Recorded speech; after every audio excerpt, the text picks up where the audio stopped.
Well, good morning and welcome in, everybody. Welcome to the Farzy Show here at the Steven Singer Studios. And I can't be happy enough to just bring you in here as it appears our feed's a little crazy. So right out of the gate, we're going to have an issue or two today. It might be a problem. I just want to say that I am absolutely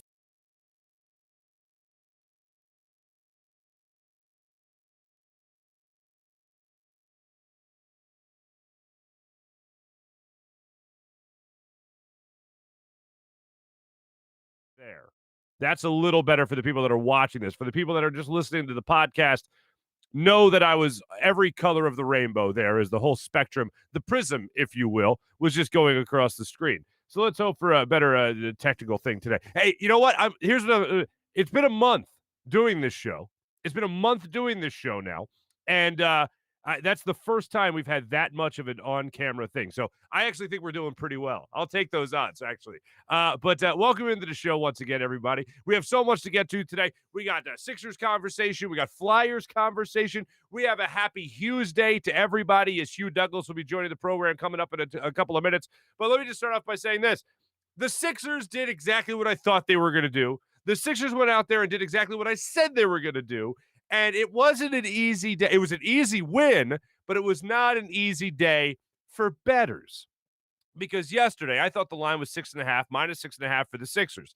And as the game's approaching, you see it actually goes to 5.5, minus 5.5 for the Sixers. And as the game's approaching, you see that Joel Embiid's probably not going to play in this game. He's very questionable, according to the head coach, Doc Rivers. Sure enough, Joel Embiid ends up going out there playing. He ends up going out there and dominates, and then he doesn't even have to play in the fourth quarter because the Sixers were just absolutely dominating in that game. But again, back to the theme of not an easy day for bettors after Joel Embiid and after that first quarter in particular, you're thinking, they might not cover this. And then they ended up blowing the Pacers out of the water. And why did they do that? And why did I say they were going to do that? Simply because Doc Rivers ain't taking no crap from this team. And you knew after Doc Rivers came out publicly and said what he said about this squad that they weren't going to give the same type of effort against the Pacers. They were going to build on the effort. There was a lot to build on from their effort against the Cleveland Cavaliers. And there's no way they were going to lose back-to-back games. And there's no way they weren't going to cover that game, especially if Joel Embiid was going to play. He played. They won. They dominated. And now, tomorrow night, the 76ers are going to have the Utah Jazz in town. A team that they struggled about before without Joel Embiid. And now Ben Simmons went out in that game and dropped 40 points. So the Sixers have an opportunity here to take the best team record-wise in the NBA and make sure that they handle their business further in their last game before the All-Star break. Tomorrow night's game against the Utah Jazz will be the last game before the All-Star break, their last game before March 11th. So there's going to be quite a couple of days here, quite a long layoff for the Sixers after this game against the Jazz. So I'm hoping they're going into this All-Star break, as we all are, riding a high. And not just the fact that they're able to take care of business against the Pacers, but able to go out there and beat the best team in the NBA record-wise, at least. And the Jazz are going to be coming off a tough loss, and we'll get to that a little bit later in the show. But as far as last night's game went, I love that inside-out game. That is beautiful.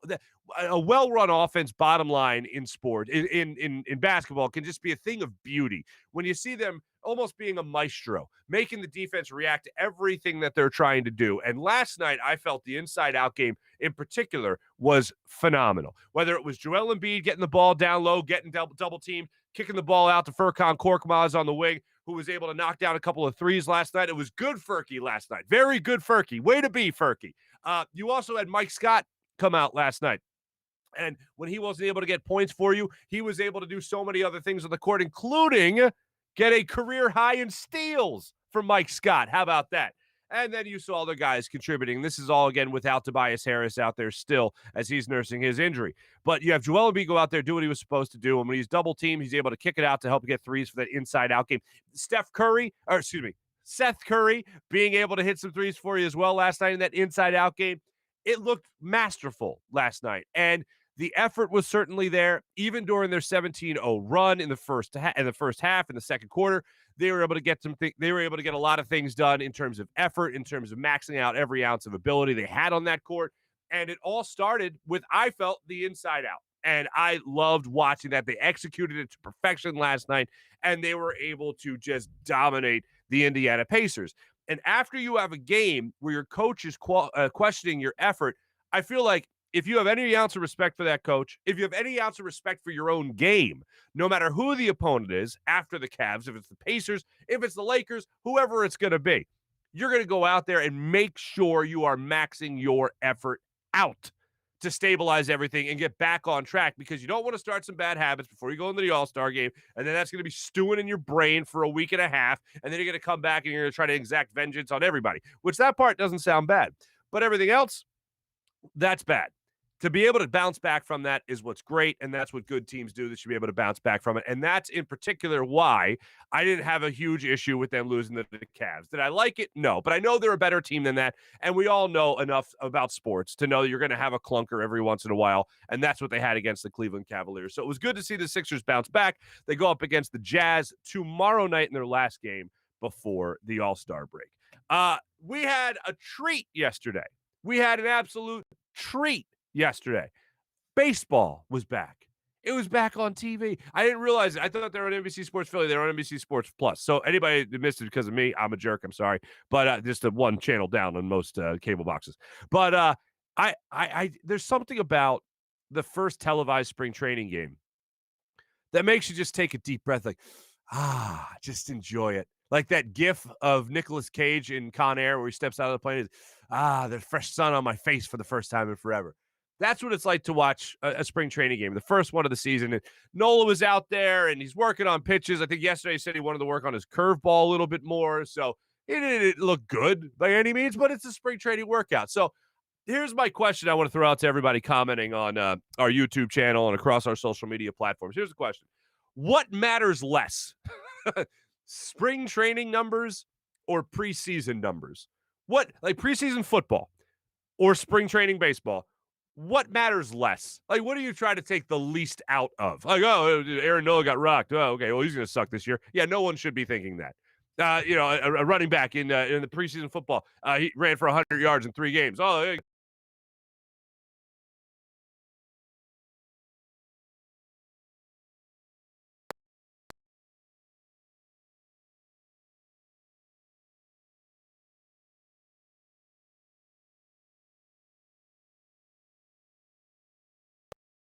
Blasted over the right field wall in Clearwater, Florida. It just absolutely took and crushed it. And you saw a couple of guys flashing leather for you yesterday at shortstop, center field as well. I love just basking in the greatness that is spring training. And what I really enjoyed was the in-game interview with Joe Girardi, where he was talking about a couple of different guys and talking about guys that were supposed to be holding down the fort in the meantime, where JT Realmuto's coming back. He looks like he's on pace and good to go. He should be ready for spring training, opening day. Rhys Hoskins is progressing along. He's in his best spot. He's in as good a spot as he could be in right now, coming back from his offseason elbow surgery. I mean, a lot of these guys that are coming back from injury seem to be right on pace. No setbacks just yet, knock on wood. So everybody's looking good. But Joe Girardi was going in depth with really this team's attitude and what they're going to be doing this upcoming season. And he got into it yesterday during the in-game interview, and it seemed to have been a theme for Joe Girardi really throughout every press conference he's had. And I love this because it's not necessarily coming out and saying, "Oh yeah, we're gonna be World Series champions." But he's coming out and saying, look, we can't forget the goal here. The goal isn't just to do the things that we've talked about as a fan base or media, saying that they need a strong bullpen, they need to get another arm in the rotation. Like, he's not going out and saying that stuff. He's saying, look, what we have right now, we need to make sure we can go out and win with. And that is the goal, to go out there and compete to win a World Series. Why not us type of mentality? It's not just about fixing a couple of cracks here and there that we've had, especially throughout last year and the Phillies have had throughout history with their bullpen. It's about going out there and having guys like Rhys Hoskins, JT Realmuto, Alec Boehm, and finally shoring up your center field position, having Didi Gregorius at shortstop, hopefully a good hitting Gene Segura at second, and having all these guys out there that you feel like can finally put together a full year. Sure, you're going to have slumps from here and there. Sure, you're going to have moments where Rhys Hoskins is maybe flailing at an outside fastball that he can't turn on. Maybe those moments are going to happen. We know those moments are going to happen. But in terms of watching consistency from Gene Segura or Didi Gregorius at shortstop or Alec Boehm continue to come around, as you're watching all this progress throughout the season, yeah, you're going to have your bumps in the road. The bigger thing here is making sure that they end quickly. It's just quick slumps, not a whole month of, man, I don't know what Rhys Hoskins is doing out there. And that seems to be Joe Girardi's goal, is getting everybody on the same page. This isn't about growing anymore, unless you're Alec Boehm. This is about putting together what you're supposed to be doing at this point in your career, whether that's Bryce Harper, whether that's Rhys Hoskins, whether that's Gene Segura, whoever that might be, even Andrew McCutchen, getting up there in age, as we all know, dealing with injuries now over the last couple of seasons. He needs to be a type of guy that can be that wily veteran that if he's not going to be connected at the plate and getting batting average up, he's got to be the guy getting on base, similar to what he did with the Yankees when he had like a 420 on base percentage in that brief stint he had with New York. That's what you want to see from these guys, doing what they're supposed to be doing, whether that's going into their prime or that's just coming out of their prime. And Joe Girardi has talked about that on more than a couple of occasions so far during this spring training stint since they reported the Clearwater 2 weeks ago. Just make sure you're doing what you're supposed to be doing, whether that's going into your prime or going into the twilight of your career. And I'm on board for it because it's realistic. We all know what we have here in Philadelphia. And right now with the Phillies, if you're making a prediction, I think it's a pretty easy prediction to make that they're at least going to be playing meaningful games in September. I think that's what you always ask for from a baseball team, especially one that hasn't been doing a lot of winning yet. But I see this team around the 80 to 86 win marker, in that range. But bottom line is, by September 1st, they're going to be playing meaningful games. And that's what I am here for. Just give me that. That's what I'll ask for from this Phillies team. Give me meaningful games where you have a legit chance to make it to the playoffs, whether that be a wild card, whether that be the division. Give me meaningful September baseball. And hopefully that's the point we get to with this baseball club this year. But yeah, they go out yesterday, 4-4 tie, and Aaron Nola didn't look so hot. Matt Joyce had a big home run early in the game. And really, you saw some good things you could take away from it, even though it's spring training, which, again, as I said, is on par with preseason football. Some great news came across yesterday, and it looks like the Phillies, the Sixers, and the Flyers are going to have fans in the not-too-distant future. Yesterday, across the state, some outdoor approval went for outdoor gathering events, indoor events as well. It looks like right now that the Sixers and the Flyers are going to be able to have up to 3,000 people, not necessarily just fans, but 3,000 people in the stadium on game days. Whatever it takes. I'm fine. Whatever gets you going, whatever gets you started.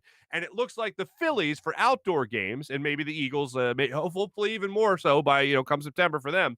But it looks like the Phillies, when they start up, they're going to be allowed to have 8,000 people at Citizens Bank Park on game day. I'm here for it all. And we'll get into this with Hugh Douglas a little bit later, because Hugh was a guy that lived off the fan vibe. He loved that atmosphere, especially playing at the Vet, especially playing at the Lake. He loved that atmosphere. But let's hear from a couple of our modern-day athletes, Aaron Nola and Mike Scott. Mike Scott was asked about this last night after the Sixers beat the Pacers. And we all know Mike Scott loves interacting with the fans. In one way or another, loves interacting with the fans. So Mike Scott comes out after a very versatile game against the Pacers and gets asked about having fans back at the stadium, back at the Wells Fargo Center to watch this Sixers team play. Here's Mike Scott on that. That would be great. We play at home, especially with fans. So, that would definitely be great to, at least see some people in here and, have them riled up and cursing and doing all that stuff that I like. So, can't wait for that. We always ask for honesty from our athletes. That's honest. Yeah, I like when they're cursing. I like when they're in our face. I like when they're getting all riled up. And the Sixers are a team that have been a great home team over the last couple of years, as we all know. Two losses a year ago. They thrive in the home court advantage. And Joel Embiid thrives off of that. I mean, Joel Embiid's even going out there on the court right now in games where he's dropping 40 points, and he's signaling for the non-existent fans to start cheering. Like, bring it on. Pour it on me, fellas. Like, I love that. Mike Scott obviously thrives off of that, and Ben Simmons thrives off that energy as well. So I can't wait for that to obviously happen in basketball. But a guy that's not as outspoken normally as Mike Scott is Aaron Nola. And Aaron Nola put this out yesterday during his post-game interview after he got done pitching a couple of innings for the Phillies in spring training. Aaron Nola talked about the fans. And this is interesting because sometimes you don't really appreciate what you have until it's gone. And that's kind of the theme Aaron Nola went with here. I know myself, playing with no fans in the stands last year really made us appreciate them. You know, you really don't realize it until you don't have what you have. So for them to be in the stands, Citizens Bank obviously would be awesome. I mean, it kind of gets you more in the zone. You know, you hear the crowd get loud. I mean, some of us, even most of us, play off that. You know, we feed off the fans, we feed off the energy. I mean, how could you not, really, when you think about it? And that's courtesy of John Clark, put that out there on Twitter. How could you not? I mean, even if you played at a really low level, like even if you played just high school and you were in a packed gym, like that plays into it. That's motivating or that's deterring. I mean, sometimes that can get to you, as some people like to say. But I can't wait for that. And it's been something that I've missed so much, just that atmosphere on TV. And when Aaron Nola threw his first pitch yesterday, I think even Tom McCarthy and Ben Davis on the broadcast were like, oh, wow, real fans. And by the way, shout out to these fans that were there yesterday not yet, I'm getting ahead of myself, at Spectrum Field. Shout out to those fans because they were a little bit better behaved than the fans for the first spring training game on Sunday, I believe it was. A fan was thrown out of the game and threw a beer because he was being rowdy, also maskless. So I'll just say this. While spring training numbers might not matter as players are getting into midseason form, the fans go into the game midseason form already. So, hey, look, we're ready to go. There's no layoff needed. Coming up, we're going to be talking to Hugh Lamont Douglas III on this fine Hugh's Day. But first, I got to tell you about the great people of Steven Singer and Steven Singer Jewelers. Right there at the other corner of 8th and Walnut or at IHateStevenSinger.com. Always free shipping. Steven Singer takes care of everybody with guaranteeing them the perfect price. And it's not just about the money. It's not just about the perfect price because you know you're going to get that every single time. But when you go to Steven Singer Jewelry, you always know that you're going to be taken care of with a real jewelry expert. Not just somebody that's, I don't know what I'm doing here. No, jewelry expert giving you the perfect price every single time. So when you go in there and you use the appointment scheduler on IHateStevenSinger.com, you're not going to be going to buy a diamond thinking, oh, how are my negotiating skills? No, you're already taken care of. Perfect price every time you walk in the door with real jewelry experts. Now, why is there appointment scheduler? Obviously, CDC guidelines, they want to make sure they're adhering to everything throughout the state of Pennsylvania and make sure they're taking care of you, the customer, both with your purchase and also with just taking care of you as a human being during a pandemic. Go to the appointment scheduler. Make yourself an appointment so you know you're not walking into a packed house there, and you go in and they'll just walk you through everything. The plexiglass is up, the gloves are on, everything, and you can just go through all the inventory they have there at Steven Singer Jewelers. Go to IHateStevenSinger.com, other corner of 8th and Walnut, and tell them Marc Farzetta sent you. Ladies and gentlemen, it is, like I've said, a fine Hugh's Day. So let's talk to our good friend on the Zatos Investment guest line. Hugh Douglas joins us right now.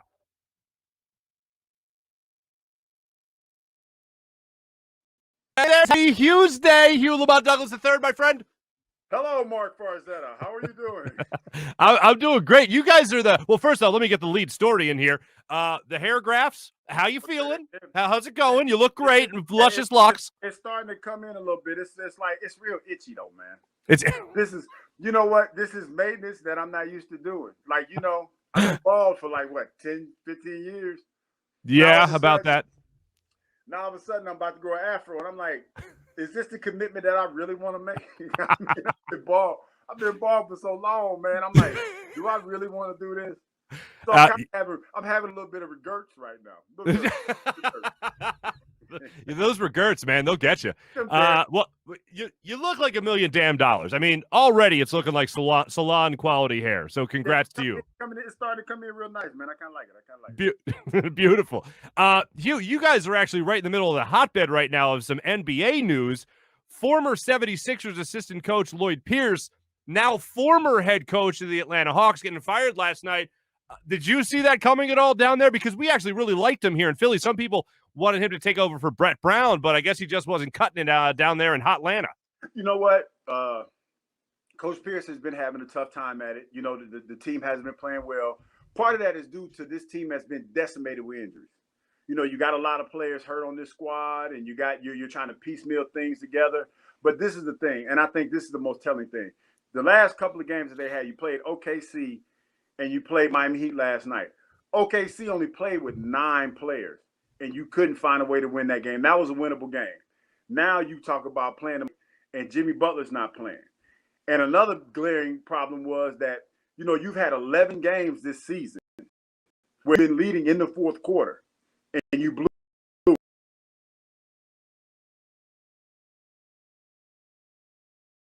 it. I was riding in, I was listening to Michael to remember, and you know how during the morning show, you kind of, when you're listening to the game, you kind of got to formulate the opinion that you want to have for tomorrow's show. Mm-hmm. So I'm thinking, I'm like, damn, we talk to Coach Pierce every week, but this is not a good look. And you know, I never want to be the guy that wants to speculate on anybody's job security, because we've all been fired. You know, that's not a comfortable place to be. And, you know, honestly, as a show host, that's not the space that I have to live in. I don't have to live in that space. I leave that for other guys that want to live in that space. But I kept thinking, I'm like, damn, I have to say something about this, because this is the stuff that gets you fired. Like when you're having situations where everybody's looking at the sheet and they're saying, hey, this is a winnable game, this is a winnable game, and you don't win those games, and the players are hurt, people start looking at management. So I came in this morning, Mark, and the other morning I did the show, and I kind of alluded to the fact that was probably going to be the issue. You know, then I come home and take a nap, and then, damn it, all hell broke loose. Up, and Coach Pierce is gone, and it's like, wow. You know, it's unfortunate because I think he's a good guy. I think he's a good coach. He'll bounce back, but, you know, he just had a little baby. You know, he had to take a little bit of time off for that. So I'm pretty sure that right now he's a little bit in limbo. Wife just had a child, so he's kind of here for a little while, at least till, you know, he figures out his next move. So, yeah, a little tough spot to be in. Sure. You know, Hugh, and Hugh, of course, does the morning show at 92.9, the game down in Atlanta. And you mentioned going home and taking that nap from a morning show. Like, and it's not just radio, but anybody that works a morning shift, if you're able to go home and take that siesta, I like to call it, go home and take that nap, you wake up in a whole new universe sometimes with news that breaks. Somebody got fired, you know, somebody got signed, somebody got traded. And it's like, oh, God, I went to bed in a totally different universe. And everything changes. Yeah, because it's like you have everything that we do in the morning show is usually from the night before. And the unfortunate part about doing the morning show sometimes is that news breaks right after you get off the air. Yeah. So you're always kind of feel like you're behind the 8 ball a little bit. And when you wake up from those, you like to call them siestas, I go to bed. I go to bed. You know, I gotcha. I get under the covers and I'm making sure it's dark in the room and I just go to sleep. But when you wake up, it's almost like you're scrambling just to get caught up with everything. Yeah. Because, you know, things happen, or you might have missed a game. Sometimes you might think that you're late for work the next day because you slept so long. So it's just one of those things doing the morning show. It's a fun gig, man. But sometimes you wake up and you're just like, wow, a lot has happened in the last couple of hours that I was asleep. Yeah, it's definitely it makes you shoot out of bed. I'll tell you that much. If you look at your phone for a second and check Twitter, and all of a sudden Adam Schefter tweeted something, you're like, oh God, everything's changed. The Eagles are moving to Arizona. I don't know, whatever. Yeah. But you know the deal. So yeah, we really respected Lloyd Pierce here in Philadelphia. Like I said, a lot of people wanted to take over for Brett Brown if Brett was ever fired in the middle of the season. So I know, myself included, a lot of us in Philadelphia were just sorry to see that he was relieved of his duties. But there was a little bit of news that did come out of the NFL world that I just alluded to from Adam Schefter and other people as well. J.J. Watt signing with the Arizona Cardinals, so he links back up with DeAndre Hopkins. $31 million can be worth up to $31 million over the course of 2 years. What was your reaction to Watt going to Arizona?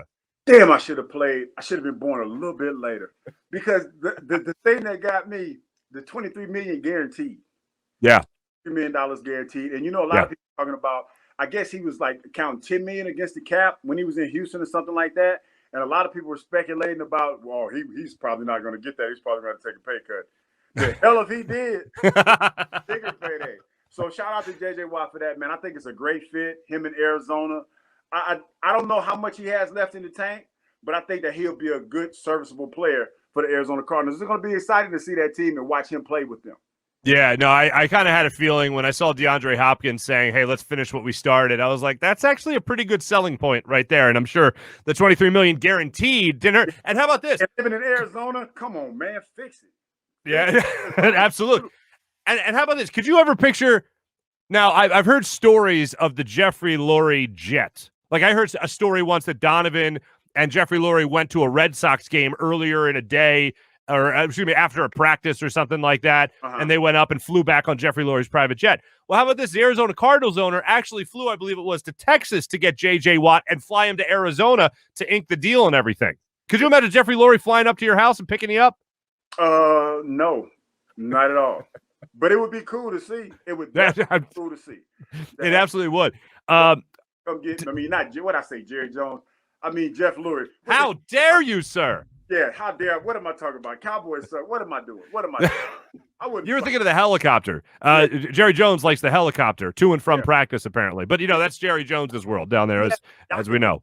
In his yakata, huge. Yeah, that thing ain't no joke, my friend. That thing is no joke. By the way, while we're on the subject, I know that, okay, Jets, Eagles, Jacksonville, back with the Eagles. If the Cowboys ever knocked on your door, maybe for that contract that you signed with Jacksonville, or maybe towards the end of your career after it was done here in Philly, would you have ever played for the Dallas Cowboys? You know, it's funny. I thought about that, and I was like, man, because, you know, I'm driven by what everybody else is driven by, money.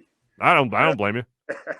So I always thought about that. Would I, with my hatred for the Cowboys and my love for Philadelphia, drive me to play for the Cowboys? And I honestly say no. I can say no. It would be for what Philadelphia meant to me when I played there, to go and put on that star and play for the Cowboys and come back to Philadelphia and that Cowboys, you know, I don't think I could do that. Wow. Now that says a lot, because I like the greenbacks. And you're not talking about midnight green either. I ain't talking about, hey, listen, I like them greenbacks just like anybody else. But I don't think I can get that, man. I mean, not for what the city has meant to me as a player. And, you know, I was there at the end of the Ray Rose era and in the beginning of the Big Red era. So, no, I don't think I could do that. It's funny to hear you say that. Like, I always heard you joke about the time in Jacksonville where how many sacks did you have? 3 sacks? Three holes. 3. And you always joked about how much each sack cost Jacksonville. So, 3. Yeah. So just to hear you say, no, you would actually turn down Dallas because Philadelphia meant more to you than just maybe a couple extra, $100,000 from Dallas is a surprising thing, my friend. And I'm glad to hear it. Let me tell you that much. Yeah, I mean, it's just like at the end of the day, man, when you see Eagles fans, and I know other guys have done it, and I don't, I'm not judging anybody. About me personally, I don't think I could have did it. Okay. Unless they gave me $100 million. Okay, I would actually get a helicopter, figure out how to fly it, and fly you there myself. Yeah, I gotta go. But I feel bad about it, but I gotta go. Well, all right, let me run this by you here because there is some news coming out of Indianapolis. Actually, former Eagle, and this is interesting. And I talked about this yesterday, but I hate saying praise of one thing means something else sucks. You know what I mean? Like, I don't want to make that argument, but this is interesting to me because Trey Burton played in Philadelphia, threw the pass of Philly special to Nick Foles for the touchdown of the Super Bowl against the Patriots, all that. He's played for Chicago also, and he played for the Colts. But listen to this quote, and just tell me if I'm reading into this a little bit. Trey Burton was doing an interview, and this is the quote that I mentioned yesterday. It's almost as if I finally was able to see how an NFL organization should and could be run in the best way possible. Talking about the Colts, not talking about the Bears, not talking about the Eagles. A lot of people are interpreting that as shade towards the Eagles and also the Bears, obviously, but in Philly, we only care about the Eagles. When a player says that, is he thinking about those other places? Is he comparing it to Philadelphia? I could honestly say when I was asked that question, or when I think of organizations, I always think of Philadelphia first, because to me, playing for 3 different organizations, well, 2 actually, because I count Philadelphia as one of them. I always think of them as the best, and it is a little bit of a slight towards everybody else. But my thing is this: you just got there. to Indianapolis. And it's like, that's a hell of a comparison. And not only that, you won a championship here. Right. And, you were part of something that the city has never, well, not in a long time, well, not in the Super Bowl era. Right. Never been a part of, I should say. Yeah. No disrespect to Chuck Bednarik and those guys that won the championship. No disrespect there. Right. Coming at me on my Twitter feed talking about, well, Chuck Bednarik didn't win it, but anyway. 3 Super Bowls, 48, 49, and 60. Yeah. Or excuse me, championships, world championships. Yeah, championships, because no Super Bowl. But to come back to the city of Philadelphia and bring my son and to hang out in the city that you won a championship in and say that this is a better run organization. I would read. I think you're on the right page. Yeah. And that's disrespectful. Because this is the thing, Martin. This is how I feel about the Super Bowl. And I'm pretty sure all my teammates that played in the Super Bowl that we lost to the Patriots feel the same way. That's a life-changing situation. That's a life-changing moment.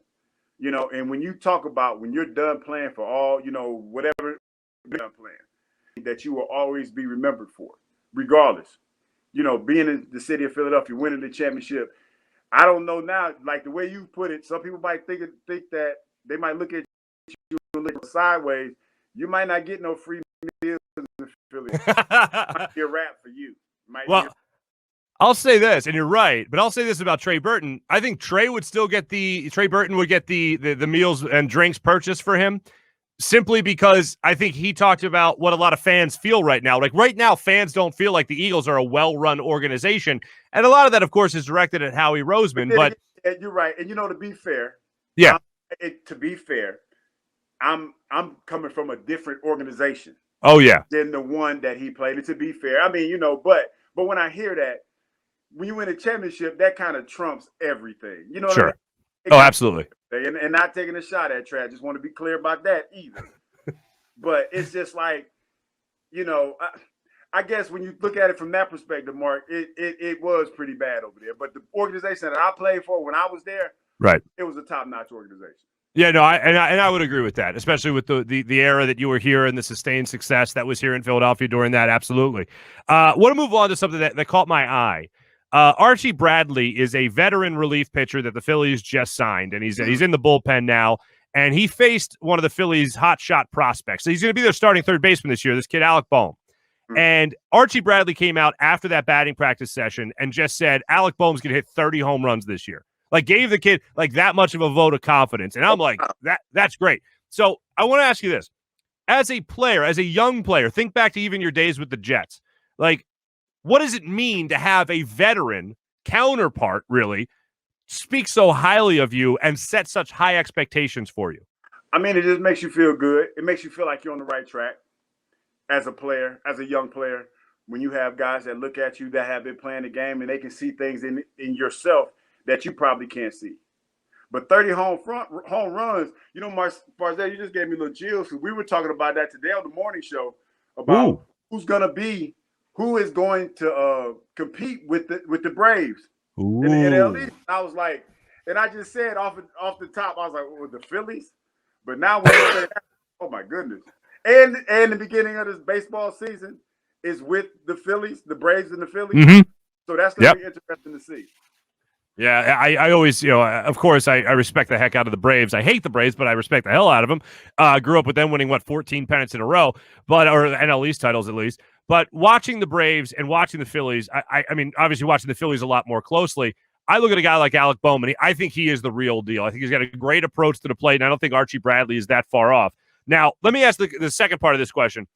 When you were with the Eagles and you were becoming one of, not the, but one of the elder statesmen on the team, was there a player that you looked at as, wow, this guy's the real deal? Whoever that guy was there a guy like that on the Eagles when you were more of the elder statesman of the group? I think Derek Burgess was that guy. Derek Burgess was one of those guys. I can tell you a lot of guys that I saw after I got done playing. Deshaun Jackson was one. I knew Deshaun Jackson when I met him that I was like, yeah, he's going to be a baller. It's just certain guys that you meet and you're like, oh, you know what? There's something about him. Those two guys are the ones that stick out to me. Derek Burgess when I played and Deshaun Jackson. Wow, those two. Is Trent Cole up there at all with you? You know what? Trent Cole, I knew he was going to be special, but it was different. I was in my feelings around that time because I knew Trent was coming to take my job. So I was looking at Trent and I was like, damn. So this is what it is, huh? This cat with the piercing green eyes. You take my job. That's too funny, man. Yeah, I'm always curious about that because a lot of people will look at it and talk about that competition. And obviously, you want it to drive you to make you better. But if you're also getting up there in age, it's got to be hard to say, oh, no. This is going to be the passing of the torch. Yeah, I mean, it was tough. But I knew it because I remember watching him. And I was like, so this is what it feels like when somebody's coming to take your job. Because I did it to somebody. And I knew that the day was coming. But I just wasn't prepared for it. Because I remember going through training camp and we were going through we were running gases. And I remember running against Trent. He didn't make the first practice. He didn't make. So I was like, oh, I'm in better shape than a young cat. You know, I'm not worried about it. So we had to come back and run him again. But boy, when he was in practice, I was like, Lord have mercy. It's a wrap. Hey, and I used to come back to the room every day and I'm like, Trey, I don't think I'm gonna make it. I was like, hey man, I'm gonna try. Trey's like, oh, I ain't trying to hear that. I was like, hey man, I ain't gonna make it. Is that when you guys struck the deal? Because I remember, and Trey's told me about this too, and you told me about it initially. You guys kind of had a deal for later in the year. It was like, all right, I'm gonna act like I'm gonna go really hard. You act like you're going really hard, but we'll kind of chill a little bit on each other. Oh, that's when I could actually play. Okay. Okay. This was the beginning of the season, and this is when we were in training camp at Lehigh. Okay. We were getting ready, and I just remember coming back to the room, and I just, you know how you just don't feel the same, you just don't recover the same, and I was like, and I kept telling him, I'm like, Trey, I ain't got it. Like I can't do it. I'm not recovering. And he's like, oh man, I'm not trying to hear that. Ain't no, yeah, you better be at practice tomorrow. Like he was pushing me, and I was like, damn, I can't quit. But I can't keep up. I couldn't keep up. I mean, I felt that. And then watching Trent like get better, like I saw him get better in practice. And then I knew, like when I knew the writing was on the wall was when we played the Jets, and it was like the third or fourth quarter, and I was still out there. And I was like, yeah, this is a wrap. It's a wrap. It's a wrap. Wow, man. God bless you. I enjoyed watching Trent play. I enjoyed watching him play, and I always tell him when I see him, yeah, you know, I taught you everything, you know. That's all. Person, that's all you got. You be like, hey, I taught you everything, you know. Very. And did you know him before the Eagles? No, you know what's funny? Trent's from Xenia, Ohio. Okay. I went to school in Wilberforce, Ohio. So Trent used to come to our practices back in the day when he was a little boy. And that was funny because I never, you know what I mean? And when I found out, I was like, wow. I mean, and that's why it wasn't that bad because when I found out he was from Xenia, and that's when I always kind of, he was watching me when I was young. He was going to take my spot one day anyway, so it don't make no difference. But yeah, he was from Xenia, and he's come to practices all the time. Okay, yeah, I vaguely remembered you knew him before the Eagles in some capacity. Two more things I have for you, brother. One, I just want to talk about, and you just kind of touched on it, but not individually. I'm talking about as a team. We just watched the Sixers the other night against the Cleveland Cavaliers, and they just didn't have it. And you played on some really good teams that, for whatever reason, in any game, you just didn't have it. What's going on in those games? What are you guys saying on the sidelines? What are they saying in the locker room? When you just know, like, you're trying to offset it, but for whatever reason, you just don't have it. What gets said when those games happen amongst you immortals, you professional athletes? You know, I think sometimes you just go back and you look at the game that you did have success. Say for instance, if you're not hitting your free throws, you're not hitting the threes. Like for instance, Trae Young, a couple nights ago, he wasn't hitting the floater. And then he came back and he had a monster game. And then you come back the other night in Miami and didn't play well. And I think the biggest thing that you try to do in a situation like that, Mark, is try to get back and figure out what it was that you did the last time that had you back on point. Whether that's eating the same thing that you ate that night or just trying to wear the same socks or something like that. You know, players can be very, very superstitious in situations like that because you're trying to get back on track. And in football, it's a little bit different because you have a whole week to try to, detail what you're trying to do. In basketball, you ain't got that much time. You probably get to watch a abbreviated version of the film. You get a light practice, and then you're right back at it. So you really don't have that time to kind of craft what you need to craft. So in football, I would say it's probably a little bit easier because you have a whole week to figure out and correct the mistakes that you make. In basketball, if you got a back-to-back or you got to travel, it's on to the next one. All right. Well, here in Philadelphia, we just received some clearance that we could get some fans back at back in games. And I know in Atlanta, I know in Atlanta, I know you guys have been dealing with this for a while. So any word of warning to Philadelphia? And also, could you imagine what it would be like playing with no fans throughout this entire time? How would have Hugh Douglas responded to that type of atmosphere, no fans in the stadium? You know what? That's kind of hard to imagine because, especially playing at the Vet back in the day in the league and just hearing the loud and crazy fans, man, and just the flag goes fly chant and all the other stuff. I don't know what that would have been like. I don't know. I mean, but I think that after a while, you would get used to it, just like the players did, and you're locked in because now you're trying to win games and make it happen. So I think it would be a little bit of an adjustment period. Yeah. But to have fans back in the building, oh man, that's great. And I know it was funny. We were talking about it the other day about the herd immunity. People feel like we're moving towards that a little bit more. So I don't know what the normal is going to be, but it feels good to be moving in the right direction. It really. Well, I can't let Atlanta, as Philadelphians, we can't have Atlanta have the only courtside Karen. We have to have somebody step up here in Philly once we get fans back in the Sixers game. Somebody's going to step up in Philly. Don't you worry, Mark. There's no better guarantee in sports, actually. Philadelphia. Hugh Douglas, thank you for joining us on another fine Hugh's Day and for all your knowledge and wisdom, my friend. Thanks so much. Thank you. Holla. Lamont Douglas III joining us on the Zatos Investments guest line. Ladies and gentlemen, my appreciation. Isn't this nice? This is nice. More camera issues. This actually is going to tie in nicely to our hi again. This is going to tie in nicely to our social media check-in because wouldn't you know it? Some people noticed that we had a camera issue starting out the show. But that's Hugh Lamont Douglas III joining us there on the Zatos Investments guest line. My thanks to him. And I did forget that he had known Trent Cole for that long. And I can't imagine what that's like to be out there on the football field and being so damn good at what you do for so long. And then all of a sudden, it's just done. It's done because it's a physical ability, obviously, that as you get older, you're just not that good at anymore. And it's weird. I really like this show, and I've talked about this before. I like this show called Meat Eater. Meat Eater. It's on Netflix. It stars this hunting guy. I'm not a hunter, but it stars this hunting guy. And maybe that's why I'm so drawn to the show because it's nothing I'm ever used to or nothing I've ever been used to. And he actually takes Pete Alonso from the New York Mets out hunting because Pete Alonso is a big fan of this guy that hosts the show. And he's like, hunting I could do for my entire life. You, like baseball, how long do you have? And Pete Alonso's like, if you're 32, 33 in the world of baseball, you're considered pretty old. So after that, it's like whatever guys can do to get an edge, whether that's working out more or whatever it might be, guys are trying.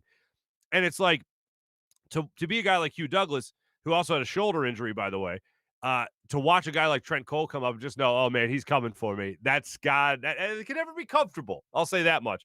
But also to know Trent Cole for as long as he did, I thought that was really interesting. I forgot that he knew him that young. I knew there was a connection, but I forgot what it was. But my thanks to Hugh Douglas for jumping on the Zatos Investments guest line. Coming up in just a minute, we're going to get to our social media check-in. All our fine people on the Twitter and YouTube checking in on the program and weighing in on the question I asked earlier. What matters less? What numbers matter less? Preseason football or spring training? Which numbers matter less? We'll get into that in just a second. But right now, I do want to tell you about a number that does matter. That's the number in your bank account. You can make that number go up just a little bit by using DraftKings Sportsbook like I do. Folks, I think I'm like 14-2 now in my last 16 picks. I'm doing pretty well. But DraftKings also has some other offers they want to get you involved in, like UFC 259. It's this weekend. Make sure that you get in all the action-packed stuff going on this weekend, taking place in just one night. DraftKings Sportsbook, the official sportsbook and betting partner of the UFC, putting you in the center of this weekend's title fight with 100-1 odds on either fighter to land a punch. That's it, just 100-1 odds on either fighter to land a punch in the title fight. Pick either main event fighter to land a punch during this weekend's UFC 259 bout at DraftKings Sportsbook, and you'll get 100-1 odds. Just bet $1 on either fighter to land a punch, and if that happens, you will cash out with $100. That's no better way to really put your MMA knowledge to the test than using DraftKings Sportsbook. Don't worry, if MMA is not for you, DraftKings Sportsbook offers great odds on promotions on basketball, hockey, and so much more. DraftKings is a safe, secure, and reliable app to use so you can deposit and withdraw your funds at your convenience. Download the top-rated DraftKings Sportsbook app now and use promo code Farzy. That's promo code Farzy to sign up to turn $1 into $100 if either main event fighter lands a punch on Saturday. Place your bet and watch the fist fly this weekend. That's promo code Farzy. Turn $1 into $100 if either fighter just lands a punch for limited time only at DraftKings. Must be 21 or older, New Jersey, Indiana, or Pennsylvania only. New customers apply. Restrictions only. Restrictions apply. The DraftKings.com/sportsbook has all your details. Gambling problem, call 1-800-GAMBLER, or in Indiana, 1-800-9-WITH-IT. That's 1-800-9-WITH-IT. And how about our friends at Steak and Maine? My man, Tony Cavada, killing it. Northeast Maryland, doing a fantastic job. You want a nice meal out. Maybe you haven't been able to go out for a meal in a while. Maybe you just haven't been able to do it. Steak and Maine, Northeast Maryland. Come on, let's party. Whether you dine in a more upscale steakhouse or casual bar and patio, you'll enjoy the highest quality prime meats, fresh seafood, world-class oyster bar, and freshly prepared sushi. They have it all at Steak and Maine, including an extensive wine list, including their own Cavada Cellars wines. Tony Cavada and his family have a great wine list, great stuff from his own cellars, just absolutely fantastic. Open every day for lunch, dinner, or Sunday brunch. Steak and Maine in Northeast Maryland voted #1 place for steaks in America by the Travel Channel and the Cooking Channel, so you know you got to give it a shot. Check it out for yourself. Go to steakandmaine.com for more information. You've been hearing us talk a lot about the people of FanUp. Well, Philly fans, if you haven't downloaded the app just yet, download the FanUp app, and you could be an NBA baller yourself. Really get in on all the sports action, including other things as well. You can win cash. You can win a Donovan Mitchell Gem Mint 10 autograph rookie card, pair of Jordans, or all three. So just download the FanUp app. The days of playing fantasy sports alone are over. Enter FanUp's super fun daily and weekly contests, answer fun questions, and rise on the leaderboard at FanUp. FanUp, I'm doing it with all my friends. It is a great time. It's a blast, actually. It's like fantasy sports that you've never really played before. It's unlike what you've played before. It's pretty awesome. Any day, week, or season, you could be the MVP with FanUp. Download the FanUp app in the App Store and use promo code FanUp. Get 2,000 bonus points. That's FanUp.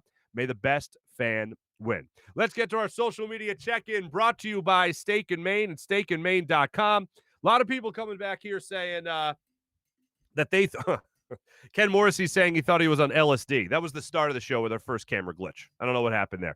Yeah, I did too for a second there. Let's see here. We also have people checking in saying NFL preseason for sure matters less than spring training. All right. Let's see what else the votes we have here. I'd say baseball actually matters less. How many times do you see a top starter have a crazy ERA, high ERA in spring training, and then he goes in and has a decent season? That's a great point by Pete Norman. Thank you for that. Tyler checked in earlier, was saying preseason matters less for sure. James checks in just saying Hugh. Yeah, no, I'm with you there. Jacob Creed writes the show and says NFL preseason does not matter. Every year there's a undrafted stud that actually goes crazy and ends up doing nothing during the regular season. Good point. See, that's why I asked the question. Also, people pointing out that baseball and football have this in common. Your starters don't play a lot. So it's like, why are we doing this? We're just having guys try out. Baseball, it's like, you know you're not going to make it. Like football, you might be able to work your way on a squad. Baseball, probably not. For the most of that is already set. James says, Hugh is great. Why is he not back in the Philly circuit? That's why I bring him back. And he's not just my buddy. He's also a guy that's always highly entertaining. And when I talked to him before he even put the show together, he was like, yeah, I'm in. Let's party. I want to make sure I can talk to Philadelphia again. And here he is talking to Philadelphia again. Nasty Knuckles writes in saying, how come you're not asking about preseason hockey? Because, I don't know, I actually really, really thoroughly enjoy everything that happens in preseason hockey, and I feel like you guys actually play. I feel like in baseball, every starter plays 2 seconds, and then you're out. In hockey, if it was 2 minutes of ice time and you're done, I'd be like, what the hell is this? At least it feels like hockey. Same like basketball. Basketball preseason at least feels like basketball. Yeah, Nasty Knuckles podcast, great. Our man Hunter Brody checking in, Sports Talk with Broads. Farzy, what's up, brother? How you doing? What else do we have here? Last one. I want to get one more in here. All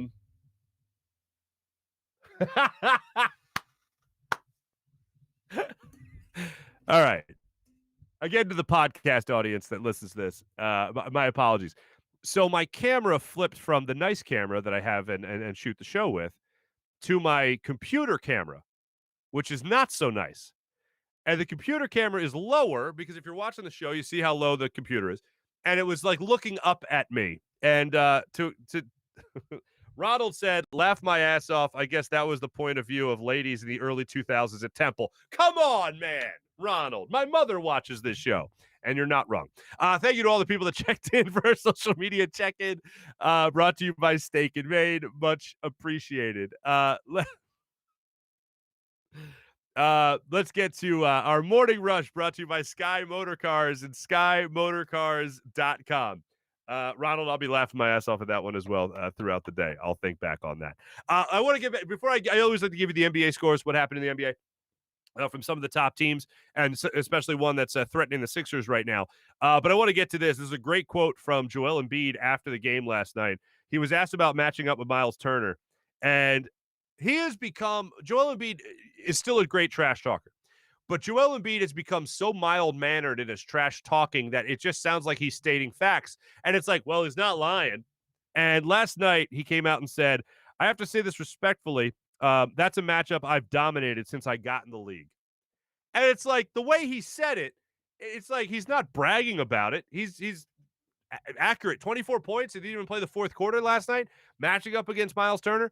He took care of business, as he usually does against Miles Turner. And it wasn't like, his game is trash. No, he didn't say anything like that. He just said, yeah, I kind of dominate that, so no big deal. I love that. And I love a guy. We always ask for honesty. We talked about Mike Scott being honest, just wanting fans back in the stands, cheering and cursing. We talked about honesty yesterday with Doc Rivers coming out saying that his team's efforts suck, basically. Yeah, we love honesty. Joel Embiid saying that I've dominated this. It's not necessarily the big trash talk we're used to from Embiid. It's become more matter of fact from him. And to hear him talk about Miles Turner like that, it's like, well, find the lie. I detect no lies. So that was Joel Embiid last night. As for what happened around the NBA, the Jazz, the Sixers' next opponent and final opponent before the All-Star break. The Jazz lost to the Pelicans in a tough game, 129-124. The Pelicans were actually just taking it to the Jazz throughout that game. They led by 17 points in the fourth quarter. The Jazz were able to come back and make it a game. Had a couple of advantages or a couple opportunities that they did not take advantage of late in that game last night. Zion Williamson went off with 26 points, and Bojan Bogdanovic went off for 31 points. Nets did win last night. They stay a half game behind the Sixers in the standings in the Eastern Conference, so they're a half game behind the Sixers in first place. They did beat the Spurs in overtime, 124-113. Harden had 30 points. Irving had 27 points. This was interesting. Still in the basketball world, Luka Doncic had a rookie card sold, I believe, at an auction, and it sold for $4.6 million. It is the highest NBA card ever sold. $4.6 million. Luka Doncic, $4.6 million. Not only is it the highest NBA card ever sold, it's the second highest card sold ever in sports. Second highest. Second only to the Topps Mickey Mantle card that sold for $5.2 million, a couple of years ago. Luka is right behind Mickey Mantle in cards sold in those rankings. That's amazing. I never would have guessed that in a million years. Apparently, the rarity of the card is also what makes it super expensive. But it was, I believe, purchased originally for $400,000, and then a couple of years later, they turned around and they sell it for $4.6 million. Damn! I'm hearing my father's voice right now, and his friends talk about how they wish they didn't put their baseball cards in the spokes of their bike like they did back in the day. So anyway, that's what you got. What else do we have here? We have, this is interesting. In the football world, 2 quarterbacks that you're supposed to be keeping an eye on. I always love these reports before the new league year. Oh, you got to keep an eye on these guys. We talked about the big deal that happened yesterday, not with a quarterback, but with J.J. Watt. We talked about with Hugh Douglas. But the quarterbacks you're supposed to be keeping an eye on right now, The Athletic is saying that Marcus Mariota, if he is released by the Raiders, the Eagles could have an eye. Keep an eye on the Eagles in the hunt for Marcus Mariota if he does, in fact, go out there and become a free agent, more or less. The other name, and this is a little bit more interesting. Now, Marcus Mariota has the same agent, I believe, as Carson Wentz and Jalen Hurts. So that's why the tie-in is there, I guess. The other name that's out there right now is Jacoby Brissett. That seems a little bit more, I don't know, along the obvious path, simply because he knows Pete Sirianni's system. He knows what he would want to run here in Philadelphia. And it's always good to have a veteran in the room, especially at the quarterback position when you're an offensive-minded head coach trying to install your offense with a new team and with a new quarterback like Jalen Hurts right now. But going back to this is hilarious. So the Eagles fans years ago, when Chip Kelly was still here, wanted Marcus Mariota to be the guy. And how funny would it be if years later he ended up at least coming back here to be your backup quarterback? That would just be a bit of a turn of events. So getting to some other things here, I wanted to get to this. The Blue Jays and the Phillies. The Phillies are back at it today, 107 today.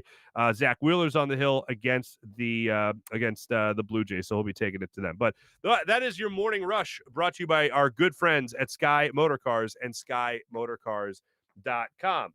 Kevin Smith checking in on the Luka Doncic's card. Yeah, $400K the first time around is just stupid crazy. Absolutely. Kevin's also telling me he's scared to start trailing betting right now. Oh, yeah. Yeah. No, I'm with you. Yeah. Because I am pretty hot. I'm smoking hot. And that brings us to our Big Bets segment, brought to you by DraftKings and DraftKings Sportsbook. Here's a relegate. Now, before I start pounding my chest and tell you how great I am and whatever, and just going with the dollar bills, y'all, here's what I got for you. The game I like tonight, Wizards are taking on the Grizzlies. Wizards are going into that game as a +1 at home against the Grizzlies. I'm liking the Wizards tonight to win that game outright. And if you like them to win that game outright, then that means they're going to cover. That means they're going to make you some money. Dollar bills, y'all. So go out there, bet that game. I like that game tonight. I'll be betting the Wizards to cover in that game, going into it at a +1. So I like the Wizards to win that game at home versus the Grizzlies. So I'm going to party with the Wizards tonight. As far as my bets have gone, as I said earlier in the show, just to bring it back for a second, yesterday was an easy win for the Sixers, but this is why the betting world is so interesting. It was an easy win for the Sixers. It was not an easy day for bettors, simply because you didn't know the status of Joel Embiid. Before the game, Doc Rivers comes out and addressed the media and says that Joel Embiid is very questionable. When it's very questionable with Joel Embiid, or questionable at all, I am assuming, and this is the complete opposite probably of the way everybody else thinks in the Philadelphia area, every Sixers fan. When I see Joel Embiid questionable, I don't go, oh, God, he's going to be injured. We're going to miss him for 2 months, 3 months. Oh, God. No, I think, show off. I think back to J.J. Redick coming out and saying that there's no more dramatic player that he's ever played with than Joel Embiid. Joel Embiid wants a show. No matter what, Joel Embiid wants to be a show. And if he's going to power through injury and tell you after the game like he did last night how his ankle felt very sore, like, he wants to put on a show. And him playing through injury is a headline. That's a story. That's something we'll talk about. He played through injury last night, continued to dominate his matchup with Miles Turner, so he was fine. But I thought he was going to play. I had a good feeling he was going to play. I kept my bet there and was able to win a couple of bucks there thanks to DraftKings Sportsbook and the Sixers playing as well as they did last night against the Indiana Pacers. But even outside of Joel Embiid, I knew they were going to respond after Doc Rivers called them all out. Doc Rivers is a head coach that they obviously respect. They don't want to disappoint, and they acknowledge themselves that they had a horrible effort against the Cavs. I felt bad for whoever their next opponent was going to be. Fortunately, it was a middle-of-the-road type opponent in the Indiana Pacers. They did exactly what they're supposed to do. Now go out and do the same thing against the Utah Jazz. Send another message throughout the rest of the league. Send a little shockwave through the Western Conference and say, hey, guess what? We got you over there, too, by taking care of business against Utah Jazz. Can't wait for that game tomorrow night. Don't want to leave this out. The Flyers dropped the puck tonight with Pittsburgh. Their next 3 games are against the Pittsburgh Penguins. As you know, if you followed me, I hate the Penguins more than any team ever. Yes, including the Dallas Cowboys. And I know, again, just like everything else, I am in the minority there. That's just how I feel. Can't tell me how to feel. But they play the next 3 games against the Pittsburgh Penguins. They dropped the puck at 7 o'clock tonight in Pittsburgh. By the way, they're all in Pittsburgh, those games. So they dropped the puck tonight in Pittsburgh. Flyers are trying for 3 in a row. And maybe, hey, 3 shutouts in a row. Huh? Yeah? Let's try for that. Thanks for watching, everybody. And couple technical glitches, our first real technical glitches of the show. It happened a month into it. Who knew? But my thank you for sticking with us and watching the show, listening to the show. You can download it wherever you download your podcast. You can watch it across all social media platforms as well. Except as I said last night on a podcast I was a guest on, you can't watch me on OnlyFans and you can't watch me on Parler. That's pretty much the only social media apps you can't watch me. But thanks for watching the show today. Make sure you subscribe on YouTube. Thank you for all the fine people for hit me up with comments. And you can also watch the show on Twitter, of course, and always write your comments there as well. Thanks for watching. Thanks for listening. Go to FarzyShow.com. Get yourself a T-shirt as well. Some of the proceeds go to a great cause, so we'll be talking about that a little bit later in the week. Thanks, everybody. This is Jim Hyden produced the program. This is a Buzz Sports and Entertainment production. I'm Marc Farzetta. See you tomorrow, everybody, hopefully after a Flyers win tonight against the Penguins. Have a great day.